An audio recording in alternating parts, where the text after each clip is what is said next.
So I'm over here at Yamaha demo days. Yamaha bought the big truck out.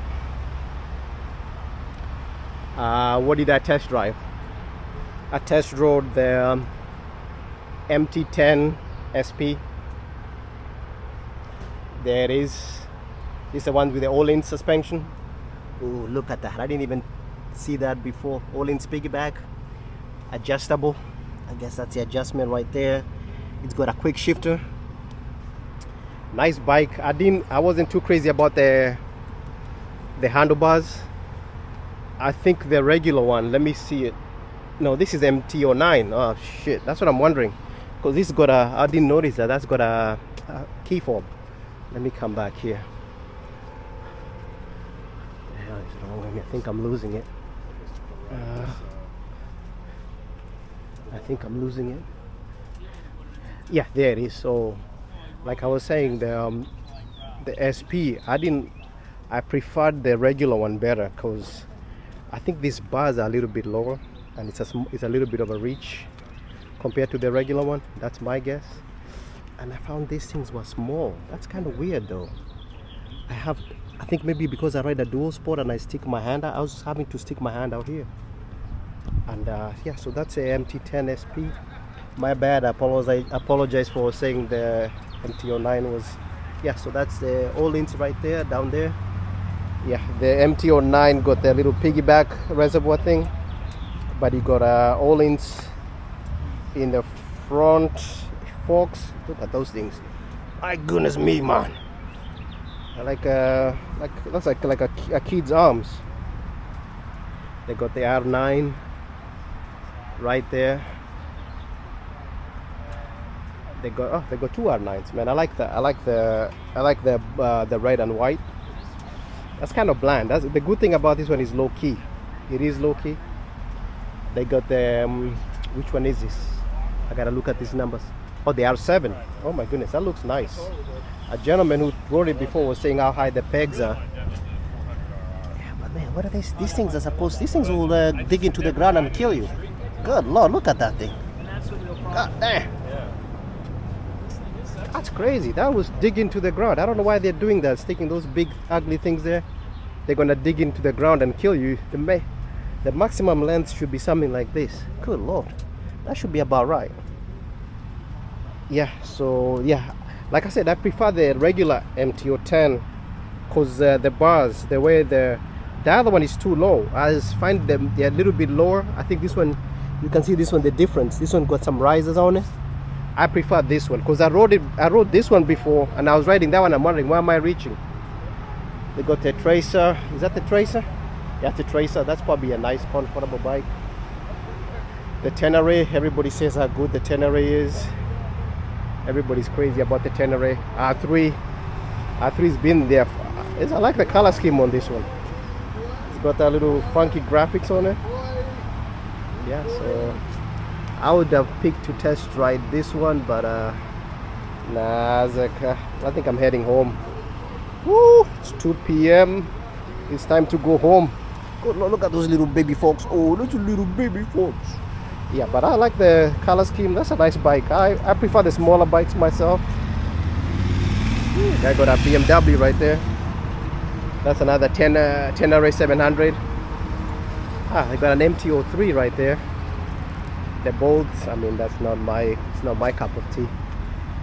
But yeah, so these are the bikes.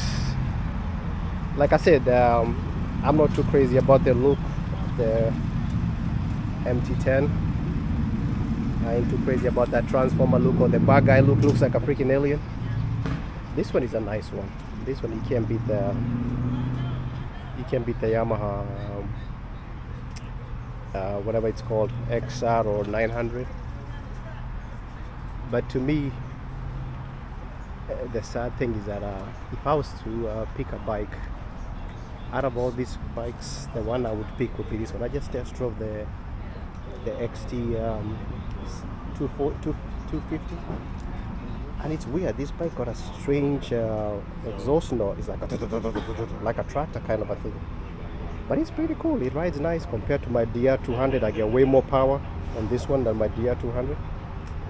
And the sad thing is, I don't know, maybe it could be also be financial. Ooh, look at that plate, it's all beat up. It could be financial or whatever, but I'm telling you, I would take, the bike is shaky. You do feel it on the handlebars, the shakiness, but I'm telling you the truth, I would pick this bike. I would pick the XR250 over all these bikes on this lot right here. I like the rawness of this type of a bike.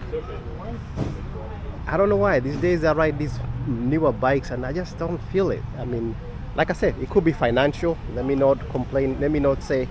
Maybe it could be sour grapes. It could be you know how that goes. Maybe I'm a hater. I don't know.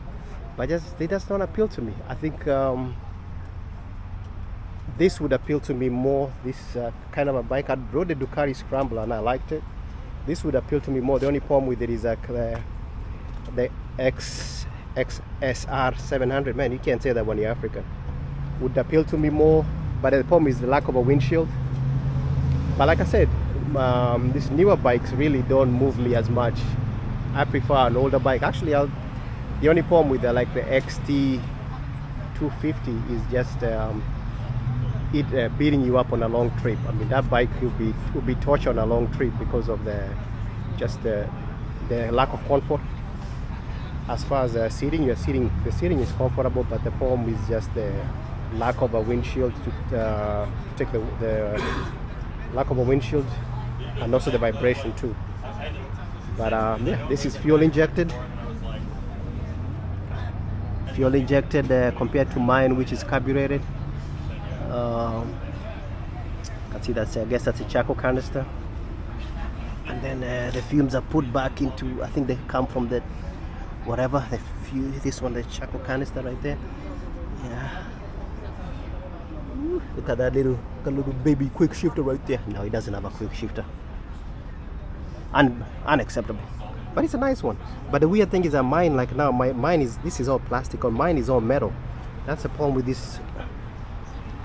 That's the problem with some of these newer bikes. Like mine, all these the stickers are like, actually it's painted, but you can see. But anyway,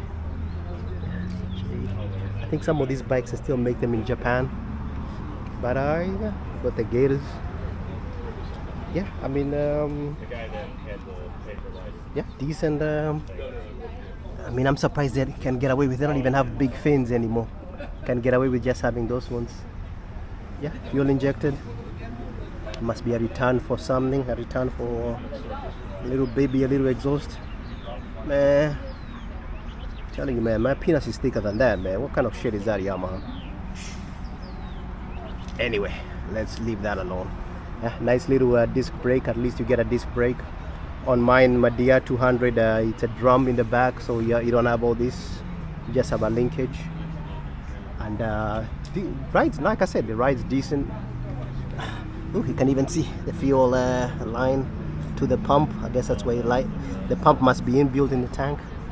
Yeah, so like I said, yeah, they do have a key right there.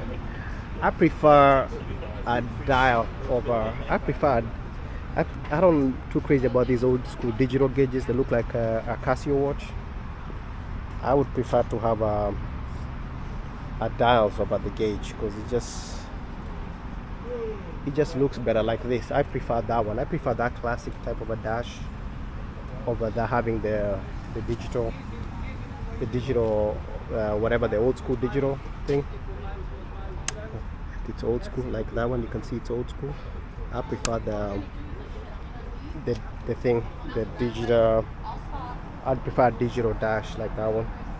Yeah, so that's XT2. I think Yamaha has been making this thing for the last 20 years. I think there was a movie Rambo in the 80s where Rocky Stallone rode one of these. So very simple bike. See the cheesy turn signals. But in case this one's bent if you hit brushes. Yeah, so I'm out here, Yamaha demo days. I'm about to head home. Yeah, I'm about to head out of here. Let me get out before it gets too late. I don't want to be riding with rush hour. So like I said, compared to my little DR, you can see the big difference. Yeah, so compared to that one, that's a much more